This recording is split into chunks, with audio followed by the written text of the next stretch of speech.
Hello and welcome to the Purpose Rwanda show with me, Irma Ihumure, your host, here on KC2.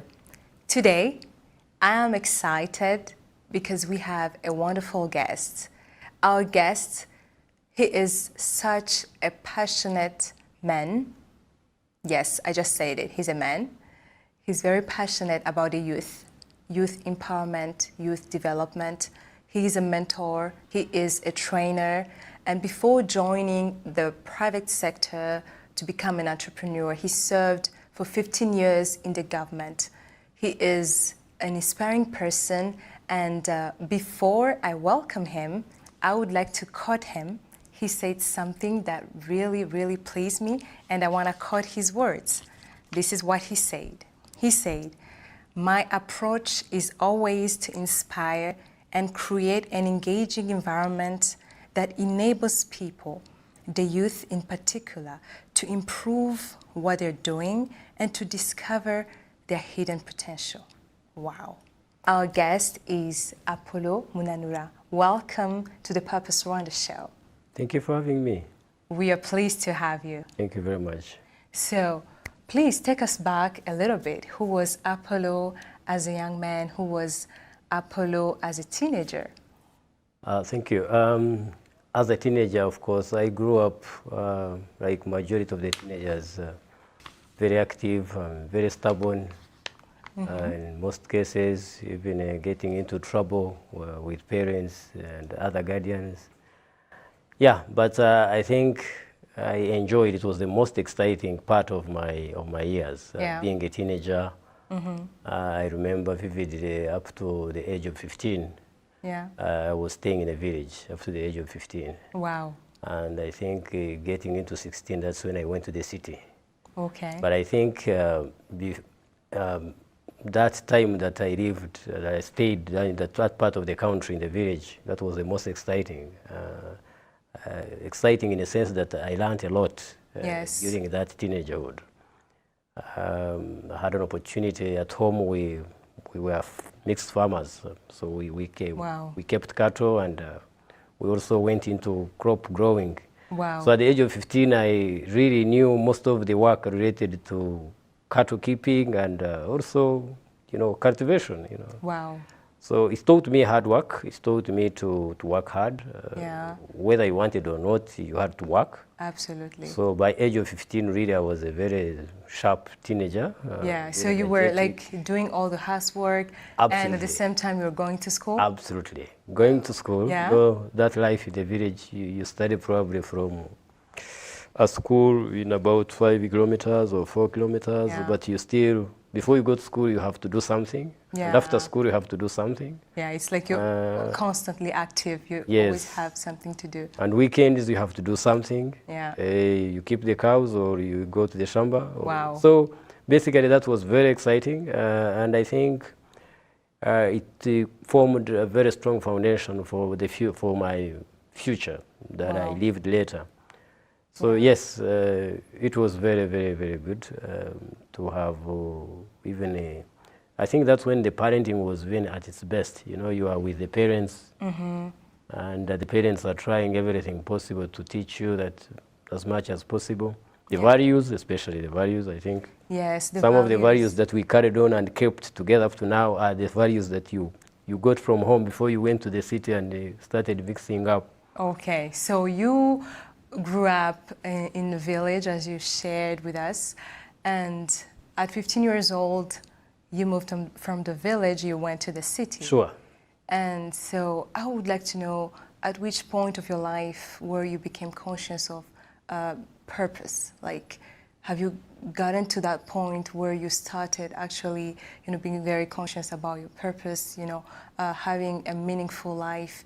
Do you remember, or can you recall exactly I remember, which point? I remember when I was going to the city at the age of 15, around 16. I had been promised that when I do well in school, I would go to Kampala. Oh, okay. If I did very well in class, I continued to do well because I was doing well, and I remember I did well. And I so had to join my brothers and sisters in the city. And that's when I think I started having a purpose. but it was vague. It was not really a defined purpose. Yeah. I think I wanted to leave the village, go study, and become someone. Yeah. I wanted to really get educated to the highest level possible, and that was like the purpose, which was not defined. You know that it's never a purpose until you know what about after education. I think a full purpose is about you want to study, but you want to be something, or you want to do something, or you want to become somebody defined, clear. So I think my purpose was not clear until late, until actually I joined the university. So between my secondary school and the university, my purpose was to finish education, to study in good schools, That's all you good wanted. university, and get highly educated. But I think my purpose became much clearer later on when I was in university. Okay.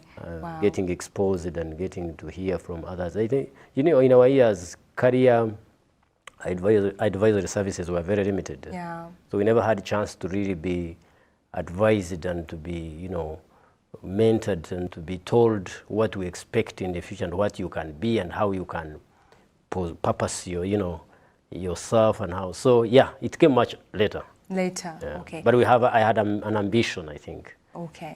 So as you said, back in the days, it wasn't that easy, like to find people who can offer you the guidance. But now it's much easier because we have that. We have career coaches. We have those people who can actually help the young people to know who they are, to discover their potential. So I want you to talk about that. Like, what would you say? Like, how is it important for young people to reach out or to be open to that, to know who they are, to discover their purposes? Like, do you see it as a chance that we have right now? Like, what would you say to young people? It's a big chance. Today, there is no young person, no student should have an excuse whatsoever not to take advantage of the opportunities, available facilities available in terms of what you said, career advisory services, or being helped to discover who they are, to discover what they are good at, to discover their passion, to their career path, to be able to identify the opportunities. Today, absolutely, there is no excuse. And I think it is high time that youth, from as young as 15, from as young as 16, once you even get into secondary school, you are mature enough to start asking hard questions, start asking yourself hard questions. Who am I? First of all, getting to know your potential from your own inner you. Who am I? What do I want to be? What does it take for me to be what I want to be? State your case. What do I need on my side to help me happen, so that my dream happen? What kind of dreams am I dreaming? Is it a reality? What opportunities are surrounding me? Really, what is my passion? What is in me? Because again, you have to think about your ability, what you are good at, what you can be able to do, your ability, but also your passion, and then the opportunities, and then the realities. Because you may have a passion of something that is not realistic, that is not near you, is not within your reach. Okay, so having a passion that is not realistic and dreaming big, how do we choose? Because we are taught to dream big, bigger than who we are. But also you are telling us we should be realistic. So how to deal with that? Dreaming big is absolutely, it's not necessary, but should be something for every young person to dream big. But you know, you have people who dream and think and stop there. You know, you need to dream and then of course wake up and live the dream and work towards that dream. So your dream must meet some of the realistic I'm talking about, I think again, if you're in Rwanda, Rwanda and Singapore, Rwanda and UK, we have different realities. Yes. We have different economies. Yes. We have different challenges. We have different opportunities. So you can dream globally. You can dream and limit yourself within the boundaries of Rwanda. It depends on the dream you are dreaming. It depends on what the goals you are setting. Because dreams are about setting goals, working towards achieving those goals. Yeah. So what I'm saying is you can balance. You have what you are good at. Yes. I talked about the ability, your personal ability. Because if you're not good at physics, but you have passion for physics, and your ability is potential, you are more of a musician. Yeah. But you really have passion for engineering. Yeah. But your career path and your passion, your abilities are taking you towards music. Then that's the reality I'm talking about. Yes, I see. It has to be aligned. It has to be aligned. And if you are lucky enough and the opportunities available around you also are aligned, then please wake up, take advantage of what is before you, and make use of them. So basically, it starts with you as a young person, as a youth, to empower yourself before others empower you. Wow. Because if you need a lift, if you need a lift from me, please get out of your house and be on the road so that I find you. But if you stay in the house, it will be hard for me to know if there is anybody who wants a lift. Yes. So empower yourself. I'm talking about getting to know what you want, getting out of your comfort zone, asking those questions I'm telling you, and then the role of others will come in to support you. Your parents, the leaders, the government, and other entities that want to see youth being empowered. They want to find you ready, because opportunities find those who are ready. Wow. Cannot find those who are still dreaming a lot. Dream, but focus. Wow. Dream and finish. Don't keep on dreaming every day. Dream and finish. Set goals. Know what you want. Wow. And then strategize. Have a strategy. As young people, you talk about strategy, people think it is a document of very many pages. The strategy is about planning and implementation, and reviewing to see if what you're working is, what you are setting out to do is really working out. Yeah. So as young people, you should also have a strategy for your life. You have a strategy for your future. Wow. Do some planning, do some little of implementation, and seek support. Wow. And let people come and find you on the way towards achieving something. Wow. For those who has just joined us, we are in a conversation with Apollo MUNANURA and MUNANURA. And we are having an interesting conversation. We are talking about building a purposeful society. So come join us and call others, because it's actually good here on the Purpose Rwanda show. So Apollo, as we are talking about building a purposeful society, empowering the youth, helping the youth to know who they are, to embrace a purposeful life. You said something that's very interesting. You said it starts with a question. So I want to ask you, what if I ask myself those questions and I'm like, okay, yes, I want to live a purposeful life, but I'm very limited. I'm poor, I don't have resources, I don't have access to education. I mean, I'm nothing. Maybe those who are in the city, maybe those who are privileged can live a purposeful life, but for me, I'm in my misery and I'm just here. What do you say to that person who is coming before you and actually they are living a different reality? You know, they have so many challenges in front of them. What do you tell them? How do they move from where they are to actually embrace a purposeful life? Thank you for that question. I think success is not for only the educated. And what do you mean by education? Do you mean formal education? Do you mean degrees, masters? That's not the only way to success. Actually, I know most people who have degrees and masters and mention it, but they are struggling to make it in life. So it comes back to you as an individual. You see, And let me talk to those people who think they never went to school and they should have it as an excuse. It should never be an excuse.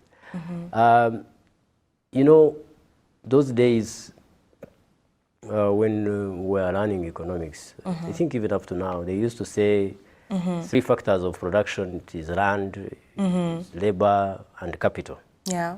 So that's the economics class that really had to, that mindset was not good. That if someone had to succeed, then you had to have available at your disposal capital, land to maybe to set up industry or to farm or even to have labor to do your work. But today, entrepreneurship is another equally important factor of production. Very, very important. Technology. Entrepreneurship coupled with the technology, innovation. So someone who has not gone to school, but probably who knows how to write and read, should be able to be a very good entrepreneur. And you and me know very well outside here that most people who have money and who are very good entrepreneurs are the people who have not gone to school. Exactly. Who don't have very many classes. So I think whether you have gone to school, whether you have not gone to school, we have the same chances, we have the same opportunities. It's the question of mindset. How do you view the world?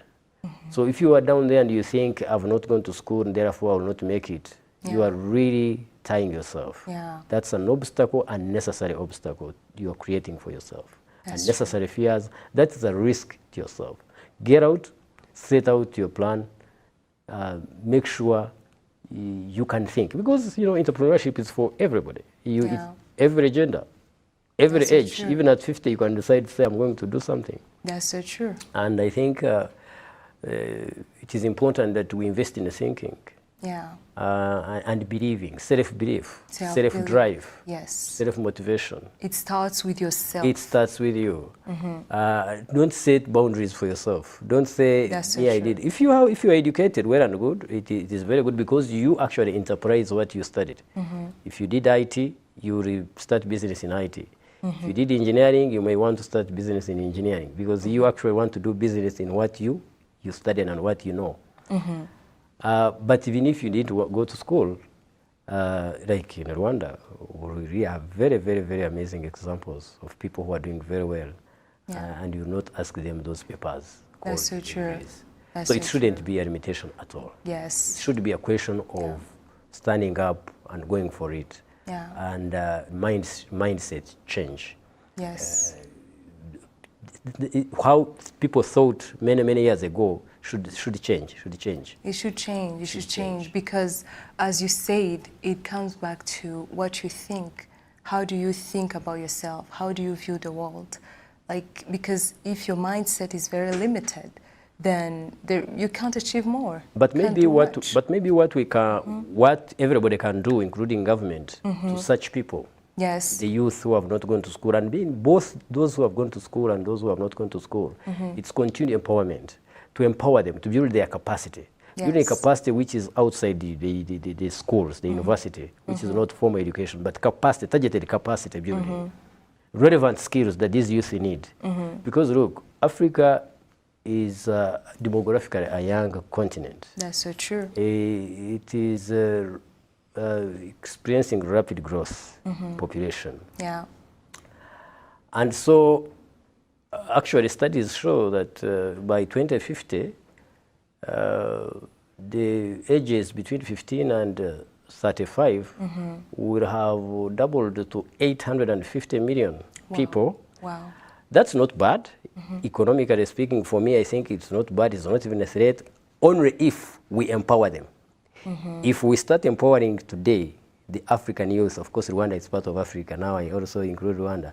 If we start working out a strategy of having a strategy of empowering youth beginning now, and giving them the relevant skills, and helping them to embrace technology and innovation, and really engaging them in entrepreneurial skills and entrepreneurial activities, then the numbers will not have a problem. The numbers will be turned into energy, massive energy, that will integrate economic growth.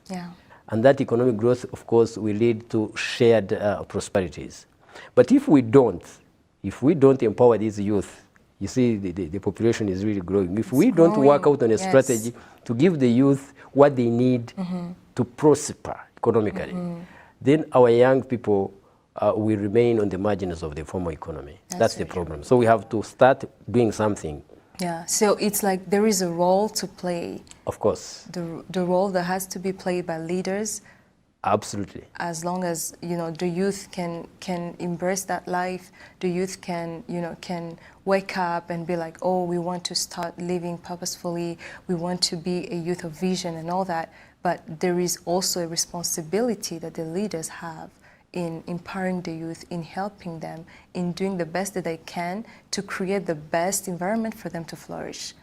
Yes, absolutely. The leaders must provide a supporting environment. Yes. Supporting environment, I mean providing policies, good policies. Yes. Policies to do with access to finance. Yes. I think the environment to do with good laws and programs, empowerment programs, mentorship. They did. That's the empowerment again. I think empowerment is very, very important. Yes. Give them training. The training, specific yes. training. Yes. Advocating and networking for them globally. Each country should do the networking. We need, you know, partnership and collaboration are not only necessary, but they are powerful, powerful tools to the youth can use to attain their shared goals, shared vision. And I think most African youth have shared goals, shared objectives. And it's high time that we need to, they need to integrate, they need to really collaborate, they need strategic partnerships. And government can come in.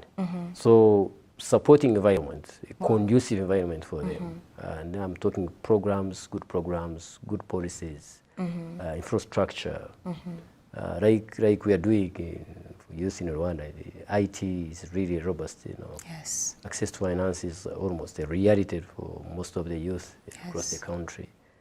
And then I think what is needed is constantly getting to know what relevant skills do we give to our youth. Because 21st century skills are very, very confusing and very, very complicated. We don't have to continue, you know, the kind of training and capacity building that we have been used to. No, it's about what you want today and what you want to use it for, and the challenge you are facing, the challenge you want to overcome, the goals you want to attain is what the skill set you want to be able to achieve that. So you have, it's a capacity intelligence. You have capacity building intelligence. What do I need to do? What do I need today? What do I need tomorrow? What do I need to solve? Okay, it's like medicine. The medicine you take today is not the same medicine you may take tomorrow, even if it is the same disease, because you know resistance of the disease. So the medics, the scientists are always in research. Even the variant of COVID variant is now changing shapes. They always say, does this vaccine, we need to be able to work on this variant. They are always trying to test. So you cannot be comfortable and think that the training you gave 5 years ago to a group of entrepreneurs is the same kind of training you should be able to provide. Maybe 80% yes, 20% you need to change. So, yeah. Yeah, wow. That's just, you know, wonderful. I think you covered a lot of things.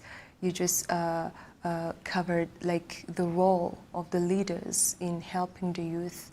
And I think that's one of the major keys in building a purposeful society, as it is the topic of our conversation.